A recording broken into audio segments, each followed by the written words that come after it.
नमस्कार, knocking-news.com में आपका स्वागत है। मैं हूं गिरिजेश वशिष्ठ। क्या भारत में पेट्रोल डीजल महंगा होने वाला है? क्या तेल के दाम बढ़ने वाले हैं? कुछ मीडिया में ये चीज़ हमारे सामने रखी जा रही है और उसका कारण बताया जा रहा है वेनेजुएला पे अमेरिका हमला करने वाला है, उसके कारण तेल के दाम बढ़ जाएंगे। पर इससे तेल के दाम बढ़ेंगे या नहीं बढ़ेंगे, ये अपने आप में गहरा सोचने का विषय है। क्यों? क्योंकि भारत तो वेनेजुएला से 1-2% ही तेल मंगाता है। कभी थोड़ा सा 6-7% हो गया था किसी ज़माने में, लेकिन हम तो 1% 2% तेल मंगाते हैं। यानी कुल मिला के जो हमारी ऑयल बास्केट है, सब जगह से जो हमारे तेल आते हैं, उसमें 1% तेल कम भी हो जाए तो क्या दाम पे असर पड़ेगा? फिर भारत में पेट्रोल डीजल के दाम हर 15 दिन में रिव्यू होते हैं। तो 15 दिन में रिव्यू होने का मतलब ये है कि जब तक कुछ असर पड़ेगा तब तक हमको कहीं और से मिल जाएगा। लेकिन माहौल बनाया जा रहा है, हमारा मीडिया कह रहा है कि वेनेजुएला का तेल पे रोक लग जाएगी तो ये हो जाएगा, वो हो जाएगा। पर इस बात पे विश्वास कैसे करें, कैसे ना करें?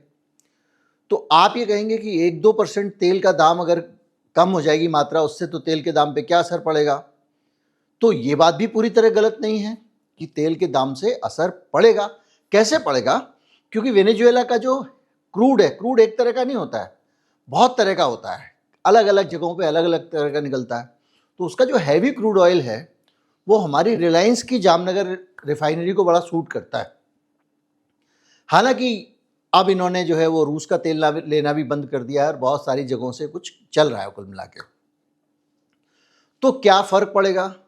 फ़र्क सीधे नहीं पड़ेगा। फ़र्क ये पड़ सकता है कि एक साथ दो जगह के तेल की दुनिया में हो गई किल्लत।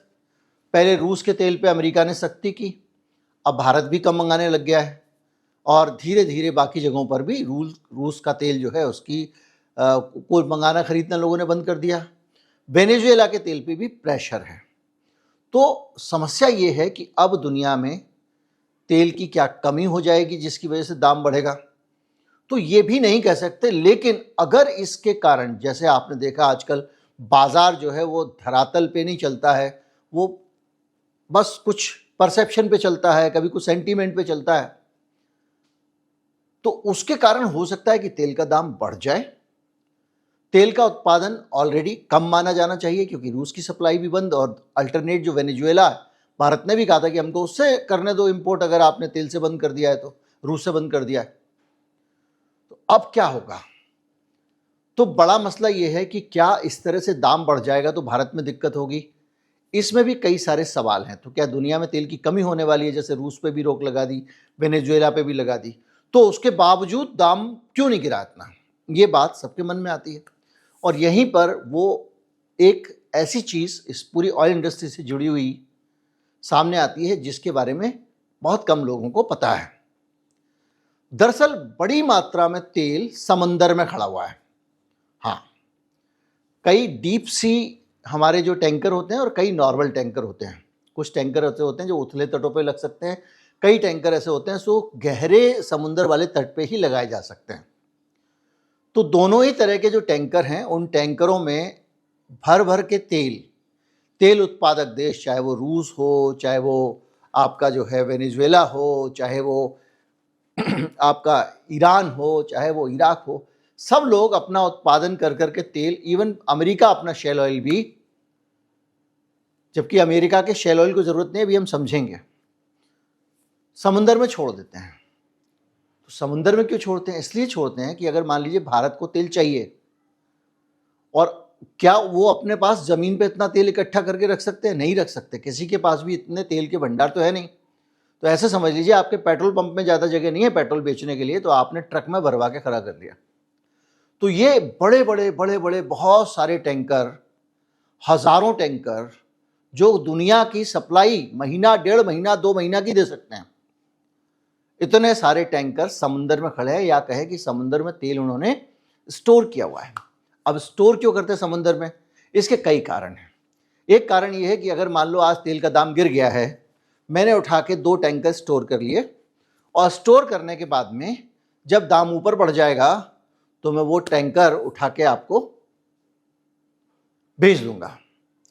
तो इससे क्या होगा कि एक, लेकिन आप कहेंगे भाई टैंकर ऐसा मजाक थोड़ी है, टैंकर का भी तो किराया लगता है। तो अगर $10 भी ऊपर नीचे हो गया तो टैंकर की कीमत भी वसूल हो जाती है, वो जो किराया दिया है, क्योंकि टैंकर केवल किराया नहीं लगता। देखिए टैंकर का किराया लगेगा, टैंकर का इंश्योरेंस का पैसा लगता है। इंश्योरेंस कौन सा? दुर्घटना का, अगर युद्ध छिड़ जाए तो उसका बहुत सारी चीज़ों का होता है, तो वो इंश्योरेंस का पैसा लगता है। फिर टैंकर पे ऐसे तो नहीं कि खड़ा कर दिया, वहाँ स्टाफ रहता है, उसको पैसे वैसे देने होते हैं उसका, तो ये कुल मिला के एक मोटा खर्चा होता है। लेकिन अगर $10 पर बैरल भी ऊपर हो गया दाम, तो भी मोटी कमाई लोग टैंकर वाले कर लेते हैं। तो बोले वहाँ बनाने बंद कर देना चाहिए। ये भी तो दिमाग में आएगा कि भाई आप टैंकर में तेल भर रहे हो, उससे अच्छा आप अपने यहाँ निकालना ही बंद कर दो। तो ये नहीं हो सकता था। क्यों नहीं हो सकता? क्योंकि तेल के कुएं के साथ एक खराबी है, अगर आपने उत्पादन बंद कर दिया तो फिर कुआं समझिए कि दोबारा स्टार्ट करना बड़ा मुश्किल काम है। मुश्किल क्यों है? क्योंकि उसमें बहुत सारे केमिकल और दूसरी तरीकों से बहुत हैवी मशीनरी लगा के उसको दोबारा चालू करना पड़ता है, और उसमें कई बार महीनों लग जाते हैं, और कई बार वो चालू होता ही नहीं है, और चालू हो भी जाता है तो उसके अंदर जो वो सक्शन की ये वो कैपेसिटी ख़त्म हो जाती है, तो वो उससे और ज़्यादा तेल निकालने की क्षमता ही उसकी गिर जाती है।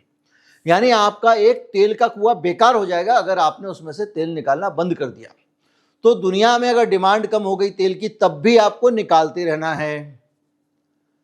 और अब ये बिजली बनाने वाला जो काम था और ईवी गाड़ियां चलाने वाला, इससे कहीं 2-4% तो फर्क पड़ना शुरू हो गया है।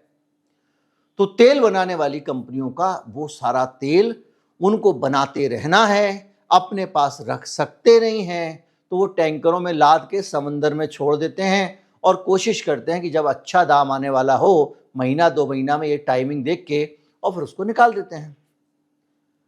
तो ये जो सिचुएशन है, ये सिचुएशन अपने आप में ये बताती है कि अगर वेनेजुएला का तेल 1 से 2% कम भी हो जाएगा, तो ये बहुत सारा तेल जो समंदर में भरा पड़ा हुआ है, अलग अलग जहाज़ों में है, वो तेल तुरंत रवाना होकर लोगों तक पहुंच जाएगा, जैसे कि भारत में दाल के साथ होता है।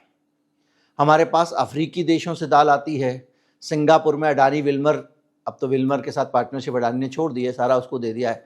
तो ये कंपनियां क्या करती हैं, वहाँ से दाल भर के लाती हैं और दाल को समंदर में रखे रहती हैं, और यहाँ दाल की जब कमी होने लगती है और दाम बढ़ने लगता है तो दाल छोड़ देती हैं। इसी तरह से तेलों के साथ होता है। तो हमारी जो खाने पीने की चीज़ों के दाम आसमान में जा रहे हैं, इसके पीछे भी ये समुद्र के अंदर जो होर्डिंग वाला सिस्टम है वो जिम्मेदार है कहीं ना कहीं। तो भारत में अभी जो बात हो रही है कि क्या पेट्रोल पंप पे दाम बढ़ जाएगा, ये हो जाएगा, तो ये बातें बकवास बातें हैं। अगर आपको लगता है कि कोई टैक्स बढ़ा के सरकार बनाना चाहती हो और वेनेजुएला का बहाना बनाए तो पता नहीं, लेकिन वेनेजुएला से बहुत फर्क नहीं पड़ने वाला है। जो फर्क पड़ने वाला था वो रूस से पड़ चुका है और लगातार पड़ रहा है। तेल के मार्केट में दाम बढ़ सकते हैं, ये माना जा रहा है कि भाई $10 के आसपास बढ़ सकते हैं। तो अभी ये अनुमान लगा रहे $60-70, हमने तो $100 पे झेला है। तो कुल मिला के जो सिचुएशन है वो अभी जो हमारे सामने परसेप्शन आ रहा है कि दाम बढ़ने वाले, ऐसी हालत नहीं है। कोई आपको अगर दाम बढ़ाता है तो आप सावधान रहिएगा। नमस्कार, जय हिंद।